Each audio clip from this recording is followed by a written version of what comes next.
Suffocation అయ్యి తెలుగుదేశం పార్టీకి.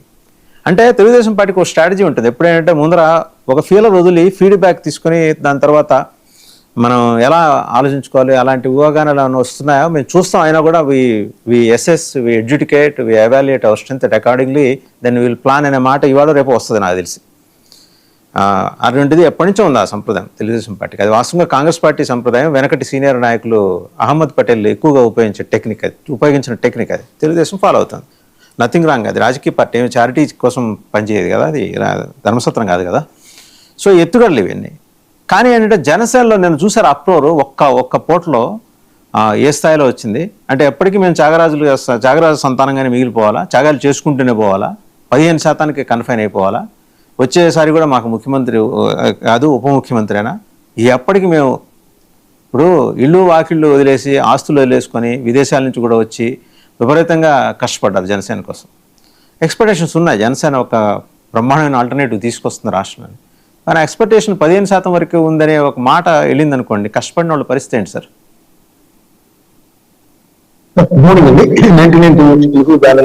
శ్రీనివాస్ రెడ్డి గారికి, సాంబశివరావు గారికి, జగదీష్ గారికి, యాక్చువల్ గా లోకేష్ గారి ప్రకటన అది అఫీషియల్ గా చేశారని అనుకుంటున్నా, దానిలో ఏం అనుమానం లేదు. అది లీక్ కాదు, ఖచ్చితంగా అది వాళ్ళ కోఆర్డినేటర్ల మీటింగ్ లో ఆయన మాట్లాడారు. అది లోకల్ బాడీస్ ఎలక్షన్స్ సెప్టెంబర్ లో జరగబోతున్నాయని వార్తల మధ్య ఆయన ప్రకటన వచ్చింది. అదేమి ఈజీగా వచ్చిందని ఏదో లీక్ అని అన్నారా లేదా అని. లీక్ కాదు, నేనేది ఏంటంటే అది ప్రకటన కూడా కాదు, లీక్ కాదు, పరస్పరం షేరింగ్. అది మనం ఇట్లా ఉంది పరిస్థితి, 80% మనం చేద్దాం, 15 వాళ్ళకి ఇద్దాము, 5 లేదు మనం ఎనీహో. మళ్ళీ చివరిలో మాట అన్నారు ఆయన కంక్లూజన్లో, ఫలశ్రుతి ఉంటారు మామూలుగా వర్తం చేసుకుంటే చివరిలో ఫలశ్రుతి ఉంటుంది.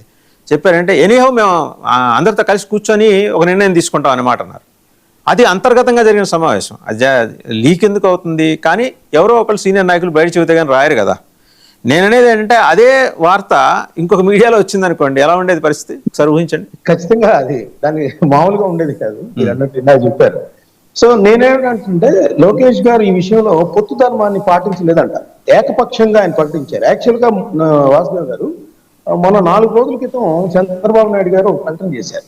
ఏంటంటే రాష్ట్ర వ్యాప్తంగా సమన్వయ కమిటీలు అవసరం, నియోజకవర్గాల్లో సమన్వయం చేసుకోవాలి 3 పార్టీలు అనేది ఆయన దిశానిర్దేశం చేశారు. కానీ ఆ సమన్వయం అధినేతలను లోపించినట్టు కనపట్లే. ఇక్కడ సమన్వయం చేసుకోవాల్సింది మీరే స్టేట్మెంట్ ఇచ్చేస్తే ఎలాంటి సంకేతాలు వెళ్తాయి? ఆ స్టేట్మెంట్ ఆధారంగా అందులో మీరు చెప్పిన ఇందాక మొదటి రోజు నాదెండ్ల మనోహర్ గారు మాట్లాడిన దానికి, రెండో రోజు ఆ లోకేష్ గారు ఆ స్టేట్మెంట్, ఆ తర్వాత వచ్చిన ప్రకంపనలే మళ్ళీ నాదెండ్ల మనోహర్ గారు నిన్న ప్రెస్ మీట్ పెట్టేదాకా. ఎందుకంటే విజయ్ ఇంపాక్ట్ కావచ్చు, వైఎస్ఆర్సీపీ చూస్తుంది కదా, కాపుల ఇంపాక్ట్ కావచ్చు, ఇవన్నీ నేపథ్యంలో జన సైనికులు, క్రియాశీలక కార్యకర్తలు కావచ్చు, వీర మహిళలు కావచ్చు, ఇప్పటివరకు ఎవరైతే 11-12 ఏళ్ళుగా కష్టపడి పనిచేస్తా ఉన్నారో జనసేనకి, ఇంకా మేము ఇట్లానే పనిచేయాలా? ఇప్పుడు మీరు ఎమ్మెల్యేలు ఓకే అన్నారు, పార్లమెంట్ సభ్యులు త్యాగం అన్నారు, ఏంటిది? మీరు త్యాగసేన పార్టీగా మార్చుకుంటారా, జనసేన తీసేసి త్యాగసేనగా పెట్టుకుంటారా అనేంతగా ఫోన్లు వచ్చాయి. కార్యకర్తల నుంచి పెద్ద ఎత్తున నిరసన వ్యక్తమైంది. ఆ నిరసన ఫలితమే నిన్న నాదెండ్ల మనోహర్ గారు ఆ విధమైన ప్రకటన చేయాల్సి వచ్చింది. అట్లా ఏముండదు, అసలు ఆ ఫార్ములా ఉండదు. ఇప్పుడు ఫార్ములాకి విషయానికి వద్దాం సార్. 82% ఏమో తెలుగుదేశం పార్టీ పోటీ చేసింది సార్వత్రిక ఎన్నికల్లో, 12% వీళ్ళకి ఇచ్చారు, 6% బీజేపీకి ఇచ్చారు. అంటే ఒక 3% పెంచారు, అందులో బీజేపీకి 1% తగ్గించారు. అంటే ఏంటి, ఎవరు డిసైడ్ చేశారు ఇది? కనీసం బీజేపీ కేంద్రంలో అధికారంలో ఉంది, దానికి 1% తగ్గించడం ఏంటి? జనసేనలో కొద్దిగా పెంచారు కాబట్టి 3% అని వాళ్ళు సంతృప్తి చెందాలా ఏంటి? ఎలా? అసలు ఇంకో విషయం చెప్తాను సార్. ఇప్పుడు మొన్న స్థానిక సంస్థల ఎన్నికలు జరిగినప్పుడు 100 మున్సిపాలిటీలు కానీ, కార్పొరేషన్లు కానీ, నగర పంచాయతీలు కానీ ఉంటే తెలుగుదేశం పార్టీ గెలిచింది కేవలం 3 స్థానాలు. అదేవిధంగా జిల్లా పరిషత్ విషయానికి వస్తే 641లో మెజారిటీ స్థానాలు వైఎస్ఆర్సీపీ గెలుచుకున్న పరిస్థితి. అదేవిధంగా మున్సిపాలిటీల్లో కూడా అదే విధమైన 98% గెలుచుకున్న పరిస్థితి. సో మరి అలా చూసినప్పుడు స్థానిక సంస్థల్లో జనసేనకి ఎంత ఉంది, మరి వైఎస్ఆర్సీపీకి ఎంత ఉంది, తెలుగుదేశానికి ఎంత ఉంది చూసినప్పుడు తెలుగుదేశం చాలా పూర్ రిజల్ట్ వచ్చాయి. మరి ఆ విధంగా చూసినప్పుడు జనసేన నుంచి ఇంకా ఎక్కువ డిమాండ్ వచ్చే అవకాశం ఉంది కదా. మరి మీరు స్థానిక సంస్థల ఎన్నికల్లో 2021 జరిగినప్పుడు వైఎస్ఆర్సీపీని ఎదుర్కోలేక ఎందుకు చేతులెత్తేశారు? మరి అట్లాంటప్పుడు చూసుకోవాలి కదా. సో ఇంకొకటి, చంద్రబాబు నాయుడు గారు జైల్లో ఉన్నప్పుడు తెలుగుదేశం పార్టీ నాయకులందరూ కూడా చేష్టలుడికి అలా ఉండిపోయినప్పుడు కనీసం చంద్రబాబు నాయుడు గారిని పలకరించడానికి నేషనల్ పార్టీస్, ఆయన నేషనల్ ఫ్రంట్ లో కూడా కీలక పాత్ర వహించారు, అలా కనీసం ఒక పార్టీ నుంచి కూడా ఎవరు వచ్చి పలకరించలేదా చంద్రబాబు నాయుడు గారిని? అలా వ్యక్తి పవన్ కళ్యాణ్ వెళ్ళి ఎస్ మన ఇద్దరం కలిసి పనిచేద్దాం, బీజేపీని కూడా నేనే ఒప్పిస్తానని చెప్పేసి, తెలుగుదేశం పార్టీకి నిజంగా చెప్తాను నేనైతే, జవజీవాలు మళ్ళీ వచ్చాయంటే ఆ రోజు పవన్ కళ్యాణ్ గారి స్టేట్మెంట్ వల్లే, దానిలో ఎటువంటి అనుమానం లేదు. ఆ రోజు అటు బాలకృష్ణని, లోకేష్ ని రాజమండ్రి సెంట్రల్ జైలు బయట నుంచోబెట్టి పవన్ కళ్యాణ్ చెప్పినప్పుడు ఎన్ని విమర్శలు చేశారో అది ఆ రోజు చూసాం మనం. సో అలాంటివన్నీ కూడా ఓవర్కమ్ చేస్తూ పవన్ కళ్యాణ్ గారు ఆ రోజు ఇచ్చిన దానికి, ఎందుకంటే నామినేటెడ్ పోస్టుల్లో కూడా వాళ్ళు తీవ్ర అసంతృప్తి ఉంది. సరే లోకల్ బాడీస్ అన్న వస్తాయి, రేపు పొద్దున మనకు కూడా నాయకత్వం వస్తుంది, ప్రతి నియోజకవర్గాల్లో ఇటీవల కాలంలో కమిటీలు కూడా వేశారు జనసేనకి సంబంధించి. సో అవన్నీ వేసినప్పుడు ఎప్పుడు కూడా ఇంకొకరికి, ఇప్పుడు వైఎస్ఆర్సీపీ ప్రతిసారి అంటూ ఉంటుంది, మేము పల్లకిలు మోస్తామే, ఈయన 15 ఏళ్ల పాటు ఉంటాడు, అసలు ఈయన ముఖ్యమంత్రి కాడు, ఈయన ఎప్పుడు కూడా అట్లాగా బానిసలాగా ఉండాలి అనేది వస్తున్నప్పుడు కనీసం అట్లాంటివన్నీ కూడా బేరీజీ వేసుకొని లోకల్ బాడీస్ లో అలాంటి చూడాల్సిన అవసరం ఉంది. ఒకటి చెప్తాను సార్, ఇటీవల కాలంలో విజయ్ గారు అక్కడ గెలిచారు తమిళనాడులో.